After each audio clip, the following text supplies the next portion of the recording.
The Dow flying by another milestone at breakneck speed.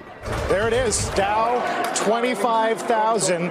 The Dow was now skyrocketed from 18,500 the day after President Trump was elected and jumping 1,000 points in just the last 5 weeks, crossing 25,000 today. This record tying the fastest 1,000-point move in Dow history. The strong performance propelled by a positive private sector jobs report showing 250,000 jobs were added in December.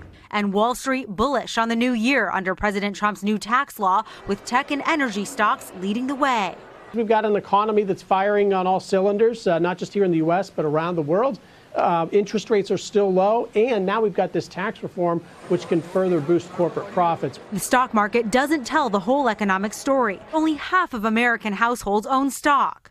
I think it's the people that are driving the economy. I don't think it's as much as the political game that they like to take credit for. Wage growth remains sluggish, up just 2.5% in the last year. Today, Sears announced it's closing 100 stores this year as Macy's shutters 11 more, eliminating thousands of jobs. Tomorrow, the monthly jobs report comes out with a more complete picture of how all Americans are doing. Jolene Kent, NBC News, Los Angeles. Hey, NBC News fans, thanks for checking out our YouTube channel. Subscribe by clicking on that button down here, and click on any of the videos over here to watch the latest interviews, show highlights, and digital exclusives.